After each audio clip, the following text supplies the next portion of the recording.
Assalamualaikum warahmatullahi wabarakatuh. Kenalkan, Waalaikumsalam warahmatullahi wabarakatuh.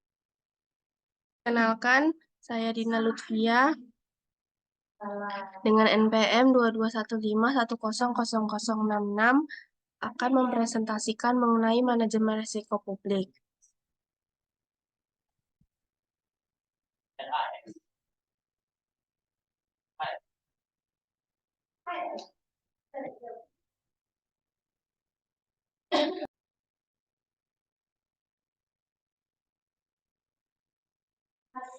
Di sini kita akan membahas PT Indofood Sukses Makmur Tbk. PT Indofood Sukses Makmur Tbk merupakan produsen berbagai jenis makanan dan minuman yang bermarkas di Jakarta, Indonesia. Perusahaan ini didirikan pada tanggal 14 Agustus 1990 oleh Sudono Salim dengan nama PT Panganjaya Inti Kusuma yang pada tanggal 5 Februari 1994 menjadi Indofood Sukses Makmur. Perusahaan ini mengekspor banyak bahan makanannya hingga Australia, Asia, dan Eropa. Dalam beberapa dekade ini, PT Indofood Sukses Makmur telah bertransformasi menjadi sebuah perusahaan Total Food Solutions dengan kegiatan operasional yang mencakup seluruh tahapan proses produksi makanan, mulai dari produksi dan pengolahan bahan baku hingga menjadi produk akhir yang tersedia di rak para pedagang eceran. Seperti halnya perusahaan lain, PT Indofood juga menghadapi berbagai risiko yang mengancam keberlangsungan perusahaan. Semakin besar sebuah perusahaan, maka semakin banyak pula risiko yang akan dihadapi. Risiko yang mungkin dihadapi perusahaan dapat disebabkan oleh kondisi ekonomi, politik, kondisi nutrisi, lingkungan usaha, dan sosial, serta kondisi dalam negeri tempat di mana Indofood melakukan kegiatan. PT Indofood Sukses Makmur Tbk dapat saja menghadapi berbagai macam risiko, seperti terjadinya kebakaran atau pencurian aset, seperti pencurian persediaan. Sedangkan jenis risiko lainnya adalah risiko yang bersifat spekulatif, dapat meliputi variabilitas dari biaya input, harga jual, permintaan, kemudian dapat juga meliputi kemampuan menjual produk baru dan mengembangkan produk yang sudah ada, dan tingkat nilai tukar rupiah terhadap dolar. Meskipun ada berbagai macam risiko yang harus dihadapi PT Indofood Sukses Makmur, pihak manajemen risiko telah menerapkan sistem enterprise risk management dengan baik. Misalnya dengan menjalin hubungan dengan pemasok dan petani dengan baik. Melakukan simulasi dalam menentukan harga jual sebelum produk tersebut dipasarkan. Melakukan inovasi produk agar dapat tetap unggul dibandingkan dengan pesaingnya.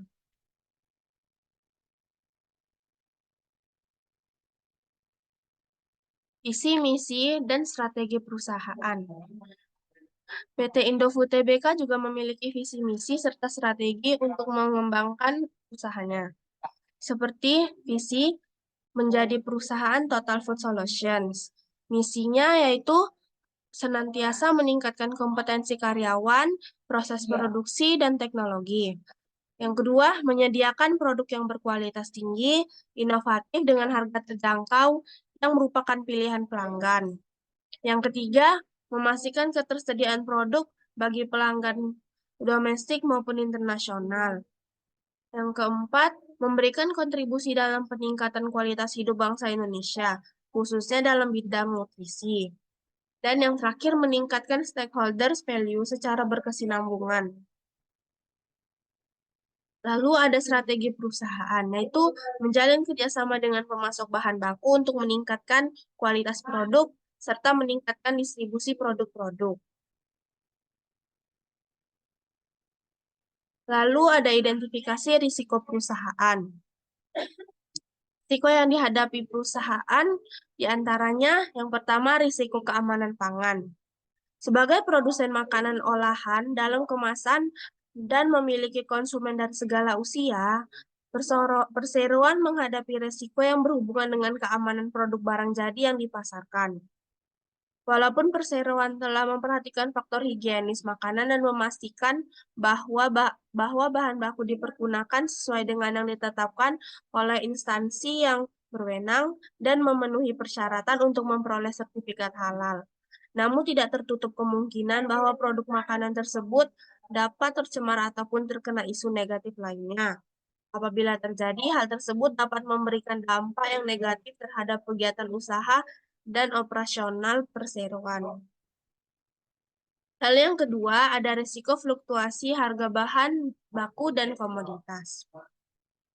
Harga dan biaya produksi perseroan dipengaruhi oleh harga bahan baku di pasar internasional, terutama gandum yang digunakan untuk memproduksi tepung terigu, grup bogasari, dan bahan baku lainnya yang diimpor seperti SMP dan resin, atau bahan baku untuk pembuatan kemasan. Fluktuasi harga bahan baku di pasar internasional dan depresiasi nilai tukar rupiah terhadap mata uang asing dapat memberikan dampak negatif terhadap kegiatan operasional dan kondisi keuangan perseroan. Walaupun perseroan dapat menaikkan harga jual produknya, akan tetapi perseroan tidak dapat secara langsung meningkatkan harga jual produk sedemikian rupa. Sejalan dengan kenaikan harga bahan baku di pasar internasional dan depresiasi nilai tukar rupiah terhadap mata uang asing. Yang ketiga, ada risiko peningkatan kompetisi pada segmen usaha. Sebagian besar produk perseroan menghadapi kompetisi baik dari perusahaan lokal maupun internasional. Tidak dapat dipastikan bahwa kompetitor tidak akan mengoptimalkan upaya dalam berkompetisi untuk meningkatkan pangsa pasarnya, dan atau tidak akan ada tambahan pesaing untuk pesaing domestik maupun asing yang memasuki pasar, di mana perseroan beroperasi. Peningkatan kompetisi tersebut dapat mempengaruhi kemampuan perseroan untuk mempertahankan atau menaikkan pendapatannya.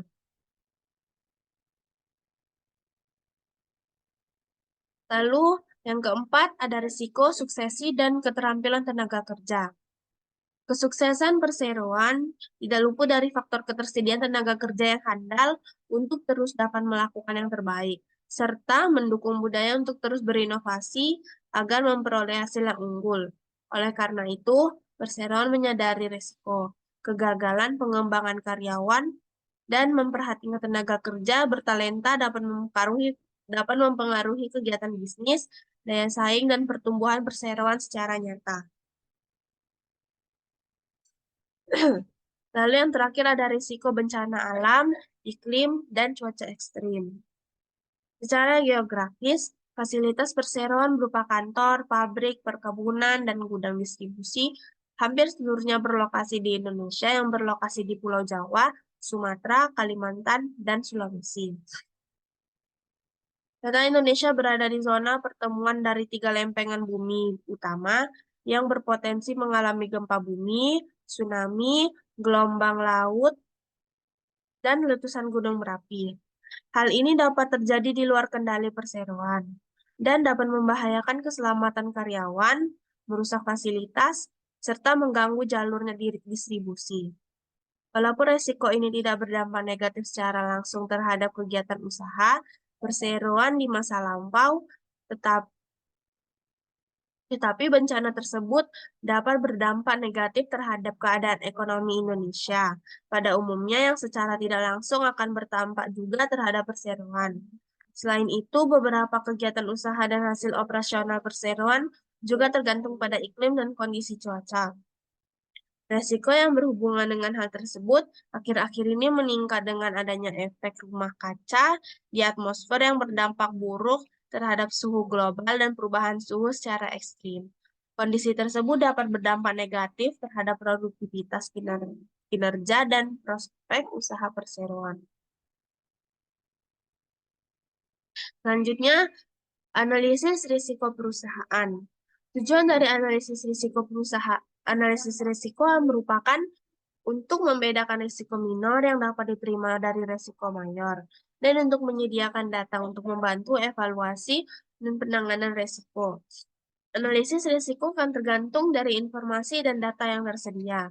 Risiko yang dapat dianalisis secara kualitatif dan kuantitatif. Risiko yang dianalisis secara kuantitatif merupakan risiko keuangan dengan menggunakan penghitungan rasio keuangan. Perhitungan rasio ini dilakukan dari data laporan keuangan PT Indofood Sukses Makmur Tbk sejak tahun 2011 sampai tahun 2013. Beberapa rasio yang sudah dianalisis adalah rasio likuiditas, rasio leverage, dan rasio profitabilitas. Dari hasil perhitungan rasio likuiditas, PT Indofood Sukses Makmur Tbk memiliki rasio likuiditas yang baik, yakni lebih dari 1. Walaupun nilainya fluktuatif, rasio berikutnya adalah rasio profitabilitas. Dari hasil perhitungan rasio profitabilitas, didapatkan hasil gross profit margin secara rata-rata selalu mengalami peningkatan, begitu juga dengan return on asset atau ROA, mencerminkan tingkat pengembalian terhadap investasi aset perusahaan.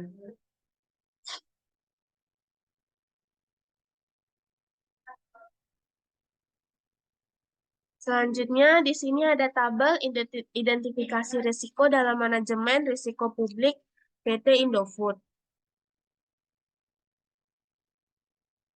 Yang pertama, ada risiko keselamatan pangan, memiliki probabilitas yang tinggi, serta memiliki dampak seperti keracunan makanan, kematian, kerusakan, reputasi. Lalu ada klasifikasi. Klasifikasinya tinggi, serta strategi mitigasi.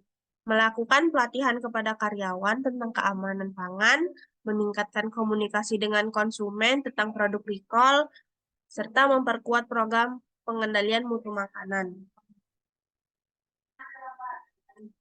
Lalu 2, ada pencemaran lingkungan, memiliki probabilitas yang sedang, memiliki dampak seperti pencemaran air, udara, dan tanah, serta kerusakan ekosistem. Klasifikasinya sedang. Lalu strategi mitigasinya, yang pertama mengimplementasikan program pengelolaan limbah yang efektif, menggunakan teknologi ramah lingkungan, serta melakukan edukasi kepada masyarakat tentang pentingnya menjaga lingkungan. Lalu yang ketiga ada pelanggaran hak konsumen. Memiliki probabilitas yang sedang, dampak seperti ketidakpuasan konsumen, tuntutan hukum, dan kerusakan reputasi. Klasifikasi sedang, serta strategi mitigasi. Yang pertama, memperjelas informasi produk dan layanan kepada konsumen. Yang kedua, meningkatkan kualitas layanan pelanggan. Lalu yang terakhir, membangun mekanisme penyelesaian sengketa konsumen yang efektif. Lalu yang terakhir ada korupsi dan penyuapan. Probabilitasnya yang rendah, memiliki dampak seperti kerugian finansial, denda, tuntutan hukum, serta kerusakan reputasi. Klasifikasinya rendah, strategi mitigasi seperti menerapkan program anti korupsi yang komprehensif, melakukan edukasi kepada karyawan tentang bahayanya korupsi, serta membangun budaya integritas dan transparansi dalam perusahaan. Baik, itu saja yang bisa saya sampaikan pada materi manajemen resiko publik tentang PT Indofood Sukses Makmur Tbk. Ada yang ingin bertanya?